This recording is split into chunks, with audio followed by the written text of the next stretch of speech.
muno yomo kanyina se ba bia project ne kono omo empe Nasiru ahoma no so o kan mo amo kasa ye ho o kan bi Nasiru, good morning. Good morning. Udibra ya den wo district nim na constituency nim. Constituency nim branch organizer. Na so ya NDC ni na kasa yi. Na NDC ni na kasa yi. Na da dia na ba money abresa.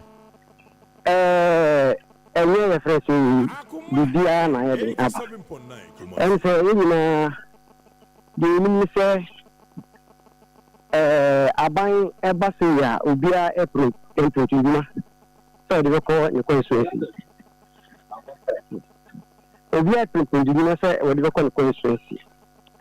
Na Akoma se the boy amane se ai 24-hour economy market no so ye cheche ye no se bia ye chefa no ebe kasa ya o se development ye ko se bia ya de last year for enya de development a sheba Akoma kesi pisa before say ye be your friend say you better transfer the IRD Akoma bi I want to control capital man kasa you develop capital before say the Akoma bi IRD Akoma bi but we so dey hear the entisa Barekase say Akoma say you pre bi say bi IRD ba I want to Barekase you sorry Akoma ansan IRD abasa na what say IRD this is capital so I don't know money abri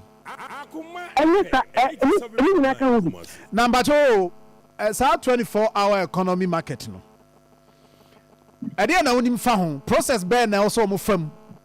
Who say, woman they come baby, or one farmer Barekase how? I didn't know him found about process. The say, and when for my auntie, I said, I didn't ever Barekase. Am I? Why the mountain Santiago? Me say why was penning for mamunya antiase penning for wanum na mamunya antiase no this is DCE 87.9 am I nya antiase so Barekase am I what friend Osman penning for ma mobile me ya go before the deal komo omutena your community center and omo na go before me e deal komo e ka kire wonu ni say ending of January, and I say this February, we have started marketing eduma. Yan tishi you. Adeti ya see ya say free marketing akokupi o asaman. Eba ne say na dey abasa. Meanwhile, omo mama ne say, e ka wonu mu omo ne mani ebi aboka krampo akokupi stores.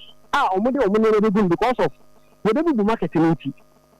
Omo ko petrol stores omo dey omo edegu na ade anche so ye be ka kire say market ni ye dey kwa sama ya nti ase ye hu de kakra e wo yan kasa ye hu e wo yan platform so dey na na chi e bi be 3 days e ko 4 days less ate say regional minister ba ni konso executive say da ba be sia omo be sia ya regional minister say market ni e kwa so fia wa bra Oma meka hwe anye de answer se bia Barekase we ya muso de Barekase anye ye se de baba Barekase a nka se de mobile mbebo ya mane no mumma back meka nchere se and ade ni stay and make ye de ye ten but anye de anya mbata ni nyina so anye de ya ante na de be no pese mo ye de mo chere entika o kan e no a wo ma no se mo ne ma free ho amai ni mo hawi ene ni hawo na mo kono ho Mokono ha ko bisa no de ntia abasa yenko ne ko bisa no na de na mon kono ko bisa no ma chegu street so e sa de ya so ye anti obi a 7.9 Kumasi ne kasa eyade because me say me campaign e ma no pa seriously me campaign man pa ba ende wo fere na wo pa fa on fentina at the same time so call your friend say party business office wa say be ya we be hu this you na head akasa konto no We are branch organizer. Also, we are branch then. We are branch organizer. Okay, we are branch organizer. Now, maybe our more party for number somebody as some manual. Then I bet me a far chairman, so now chairman, a friend of party meetings. Someone more didn't come. I did now. Hello. What's in can? I not the first minimum quantity. Nama. Engineer, me say. We are branch organizer. Now, who is at the end of a good party anymore? Other than I won't fall crack town come out chairman say, oh, constituency chairman say, chairman, at the end of the tone suffer the DCE. Now, Banyan and the Transit as a party. Near Din Community. Now, move it here, Marco organizing Ma Edward at Tiago Street, so a demonstration. What is a branch chairman? And I say, what is a constituency chairman? Say I two and maybe say and what I tell so baby ana eh wona manya na me busa onti ma no say why catch am so why ya two sa na mo no ni na ankosiaga before say be we no enema bebrebe na ya de akoso e wo grounds a yem pese be de we be boso ena ma ye de ya ba out e say aboa no nyawo na say wonye de won kawa won say na say de enkyere as ade no enye market no nko ade ho bufo hyemu enye market no nko asset enye no bebrebe mempotamu enye no bebrebe ena ekoso ya ni nyede enye ho ebi ye den oh eno de ya kasa ye ho yayi asa ye ho yi na bi mu di bi aye demonstration ya mo ho yi na mo di bi demonstration ye pese wo hu mi se ye pese wo sit up I want to name my way because I name my way. This you know, I need it. Order. Sana person say wada adwuma no onye ne ye. Sana e pese ye oh. The person sit up I want to name my way there. But name man be there the project and I want share party for mo de mo krata akoso omo. Ni na kan bi. Ni na single out and we are now we know. As a moody letters are called branch organizer, what the letter cause DCE wow, maybe a page mama on Crawford. DCE you know. Now, Crata, no, there's all the corners in Nipano on merit, Nipano and deserve your Jumana. DCE want to be creative in financial baby, Anna. Want to me and funny pano, Edma, young Casa won't for Obia, want to be your Jumo. Your castle for Obi want to be the end argument. 87.9. I'll bet me a argument. But 8 minutes of Obi, I'll bet me the argument. Now, Jumana, he does a man was a constitution, not free a back constituency. You call him not through one map outside. Hey, we are sure said the Amuya in I am Crawford and Shamochi and Pipi and Massa. And the Adamuya a conference organ executive Ben account. Also, executive Bianca. A branch executive, executive Bianca. There's a party for them, penny for them on Yadu or the Amuyu. Oh, so many and Yadina, they're higher on the Akasa, so many or more money and Yadina. Or more than one country, so many and Yadu. Because Emma, Milton said, you will fire the account. But I will be coming in the other Asha. So that you are election.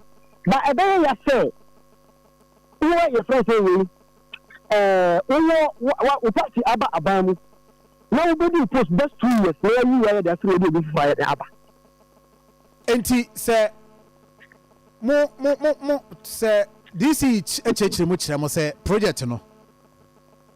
A process, say, in your firm. And I did arrive at that decision, say, they qua. We okay. Explanation I'm okay. And now you just want the project to be there. Barekase, say any Barekase, you know accept it. Oh baby, Akabia. Say any Barekase, I accept it. You say I say. Give it. And I want to be say I had actually. I will hear the actual. I assassin a winner. And as assassin the chair one. Esa. And as a baby put and I was a free chairman as a flow. Pourquoi associer here? BOT, Damian, previous government and a wedding, a boy, my head, a buy. You suffer. You better know you.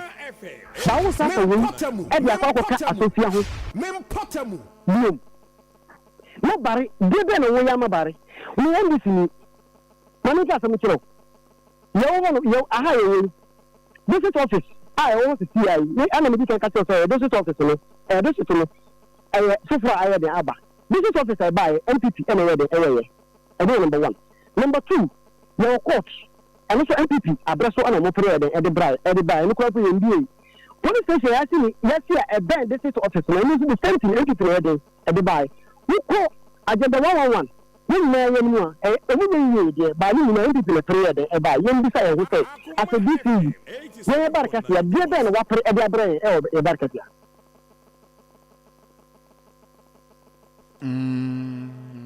yebe no wa pre edi abran e Barekase and then me MPP ni de jina obi poti we and my me and this yebe na me de kwa chere me korofo it way in the interest of the party enya yes more organizer branch organizer enya o selfish interest bla me ti ai me ga sam chere me ti ai kuya na me ya da me ye obenya ma ni bi me afa wa anya bi ma me a me fa ho ni nye be ya mesu me party ani be de e be benya and na me sorry me ndi pini se na ye debate a we to o mesu me ye de ato we to o mesu me ye de ato that's your point your point I de ka fa no okay and you say bi a obi ta DCE no bi anta DCE no e bi de wo kan dia na just say ne ho abaye wo akra wo hi o ne branch for na hi because me question bi dia on fimo enti we wet ma kan sa me say your friend say mama wo hu na me ma bre ama mama ye den aba power mama aba power ni esese mama eye ama me party ye den ebe nyam no mama enye den enya me go fini okay me ba jira so mama na me ne odisi e wo the other side e be for high Akoma 87.9 FM nkoma ye di abranti e frɛ no Halidu Nasara yes Nasiru yes ene mo check we ni mama wa na Nasiru na ono na ode organize mai na nura demonstration nyasem ketwa wo Barekase ni nyina ne se DC se DC aso ayeden omo kan bibia wontie omo twa letter kwa onfa letter no kra no on responde just bebre honorable mba Zakaria ewa homa no so we DC e de matchman we be Janoff chief good morning. Good morning. Mini ya se bibia boko de Yango boda ruma na ozi papa. Nyame atom. Na de asemo abe na no person asemo aba wo yi na. Ada wonti ana. Mini ma wenfa akonye na memma my Ghana any His Excellency the President John Dramani Mahama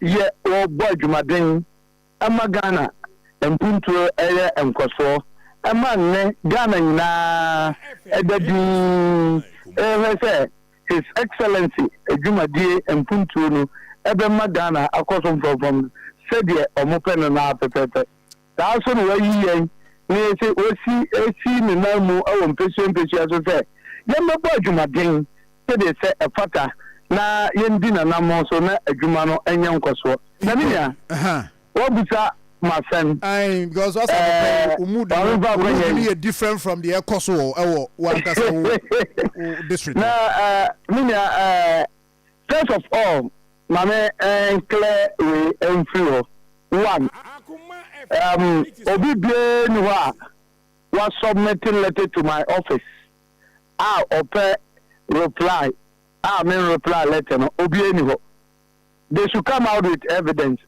no first one no second men ko jina ba bia as a district chief executive and share ahemfo and share on minor and marketers men show obi abo e ba bia say me the 24-hour economy market kwa ha and I say kwa ha me pacho yes only a 24 hour me pacho you see so obi kasema he should come out with evidence whether picture or video so that also also betimati no what to say ampa ojino say yebo say ahan obaba be 24-hour economy market wa never sure the 24-hour economy market no so it came with directives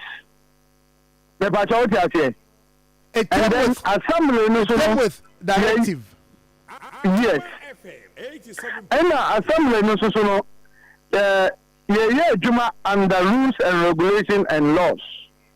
So juma under rules and regulations, you know. One, need NDP needs assessment. Our Barekase 24-hour economy market ebiniho. Yanka 24-hour economy market assembly omo ye citizens no kurampono oma anka sa asam no ewo hono. The planning officer the buyer me hey nina yes call review for assessment you know obi any in a 24-hour economy market say yes stating room a 24-hour economy market na the directive na buy say empty committee no committee ni sit no mon konko ba bia yes suitable for the market yes sign for the market say it's a position here and I say a position here no ne sa pepepe and almost submit almost resource to the national and kahwa and you consultant almost the consultant ama 24-hour economy market no 24-hour economy market consultant no almost and be make decision say and I say and market you know assess echo you see to it the market is nearby roadside the market will be functional when we complete it or we commission it and you know the minimum say one if the consultant come today no market say market na any no na entini nyere ohono no anya suitable emma se abana ni so ade hunu beere ebebom a de metima ye ne se metwele letter na me de ama regional minister say say no mo de 24-hour economy market ni si it will not suit the priority of the government and na regional minister be fasting na de call local government. And the mepa chere nyina ne say atuma obi ageno fu nyina edemabam atuma obi ageno but communities nyina ye priority but be o mo 24-hour economy market besi e wa atuma obi ageno na abana ni so ade hunu beba mo no eno na hia me okay and specific community enti abaya ne you say yen committee no you say ba bia dey 24-hour economy market na be sibia no omonfa allocation to the place land no omonfa allocation embra ni ehu say any side plan ni ehu say ane land no 3 acres of land 2 acres of land na whole allocation ni committee ni see from no Barekase being a district, you know, capital, no, Oman allocation number up to date. And also the allocation number. Never just say. When are they allocation also the allocation number? Let's say who class I say the idea is so. Are you hearing the so amount allocation? So the assembly no money ahemfo no na edisa nkomo no hu se mo benya. No. Enti why they want from the also nya allocation na wenya. That's all. My request even assembly it so no. Assembly you assembly na so no. Allocation to the land korampo ye. My request minya. Because of they say layout problems intermediate no the manufacturing in say what is saying DCE essentially facilitating the development of the government. Now, what is saying, any the district will develop as well as our people need it. Who confirm me? I say must settle on location. Must settle on that. Unless it comes out from the consultant, say, has a new position. No, the Omo no mate wo hefa se ama Barekase me tell me so mo say or say oma advertise as a man say consult market no ho no mo de ko but me ebe mo apa say as DCE dey obetima ka say as we speak oma submit contract kan na unnim ba bia e ko say property. Let me say, almost all my consult, you are saying, or advertise as a man say, what they say, marketing and as a man. Marketing, so particular committee in sending the national, and what they say, as so far. Only must so far. Aye. Only must so far saying. Minimum so far, why you district mu? And at the end, I me. I want me district fine. The person who said, so far, I want the main road and answer so far or branching. So far, main road. Okay. And the a committee, assembly committee, no, I submit to the listen, what is saying, the consultant by.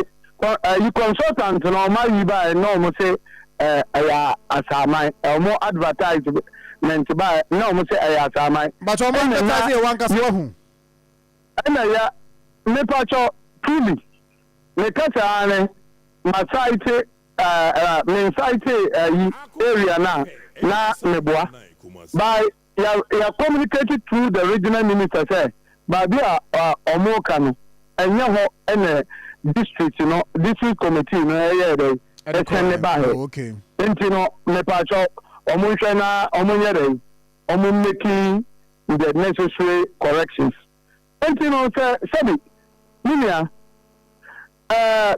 say may contact with my regional minister and then the local government say bibia ba means me enkonko jina en family to en kase and me person me yeno sir chief na but you say dey ekosu nyina no e dey a omu nyina nso stakeholders omo ka ho bi nti ada na wo engage wo no omo so ntiase say dey nkomo aye because that is one thing minia me pacho ma what is saying me say na wo hene no kan ena wo hene no ko US ena me friend no na or say we say an US no ba ena me say but say me say community no omo ka say me say nti my friend assembly member me say omra omai ena de suma wa himfo no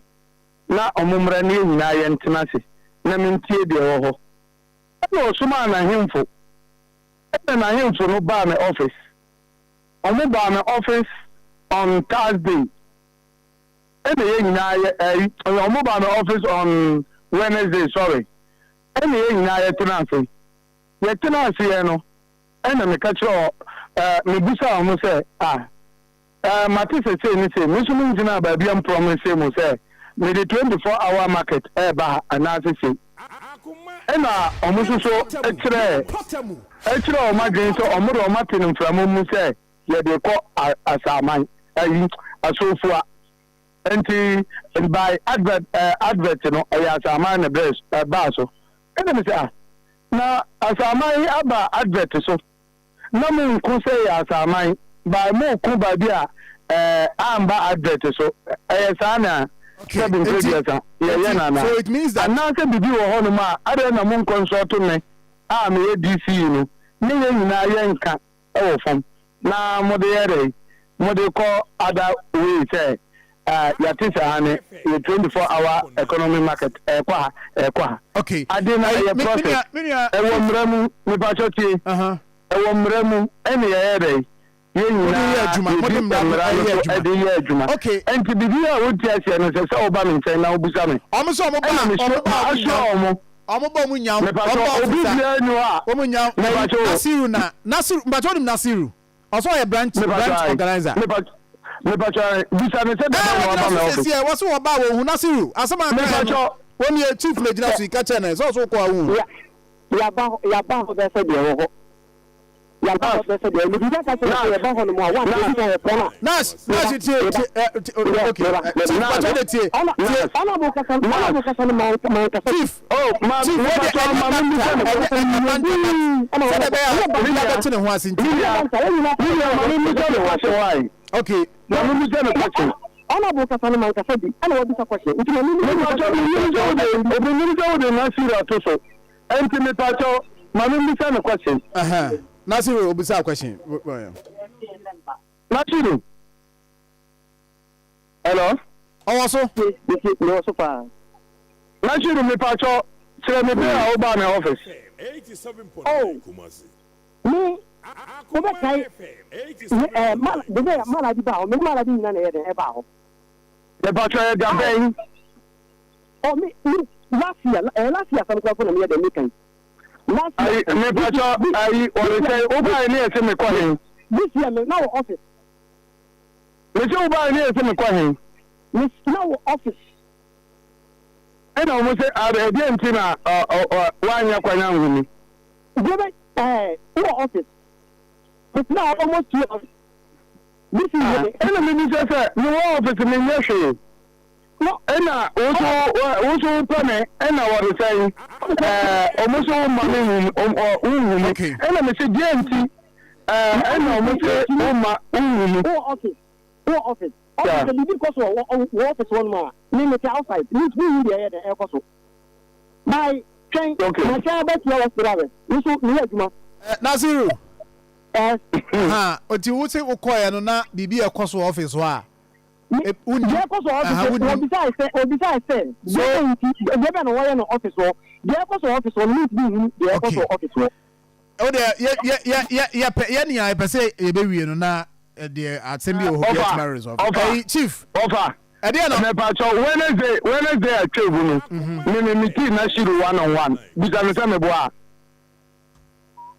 oh Nasiru we meeting one-on-one me pacho o ka kire me say wa ba me office pe me ana one-on-one me pacho o ka kire me say wa ba me office pe me ba no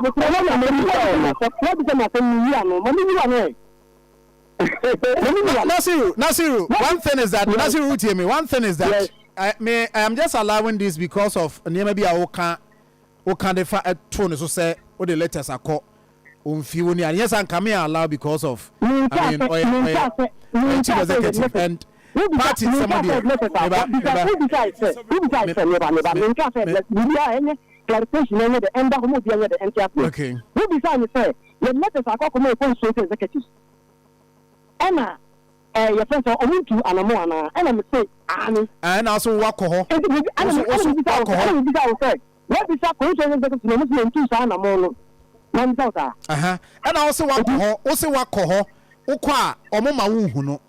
And not a woman who knew access to him. You're calling more insight.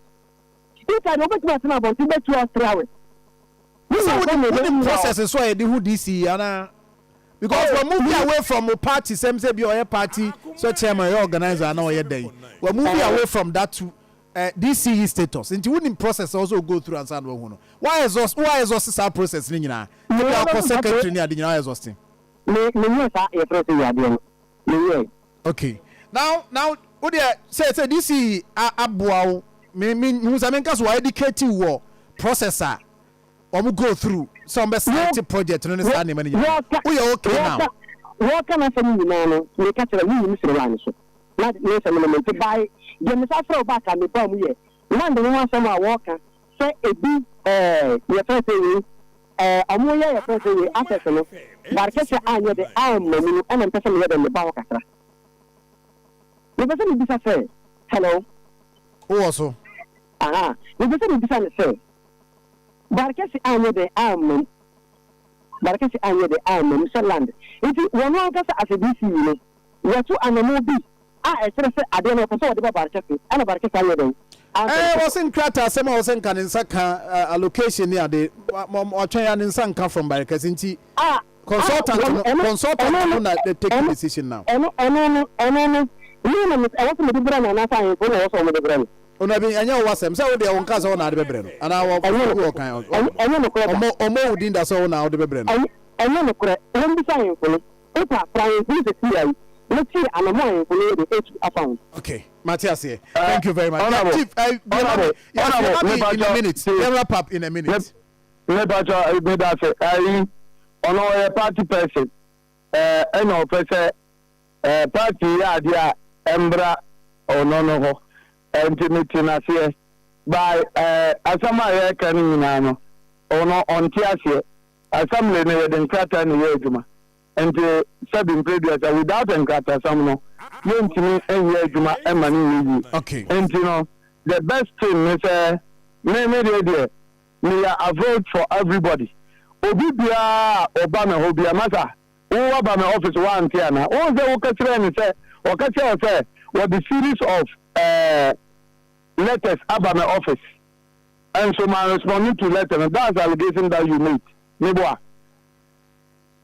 I say a meeting mum about horse and composition and allegation now but chief one thing is that the omo no ye I mean almost so eka ho bi na chrono nchichire no ACP nti after this one no are you going to engage them officially we engage you almost submit petition even no I went to me call party meeting and say and me catch on me say say assemblyman so me share assemblyman and I'm catch on say what is saying 24-hour economy market no assembly wa any you read the general assembly day you read it out say the process at the general assembly now omo assembly member at ho you read it out and you catch on say the committee ni follow up no mfa requirement no mfa ko akra no mfa the needful no and for instrument yes but the best Matthias here is petition my year me pa kire nyina no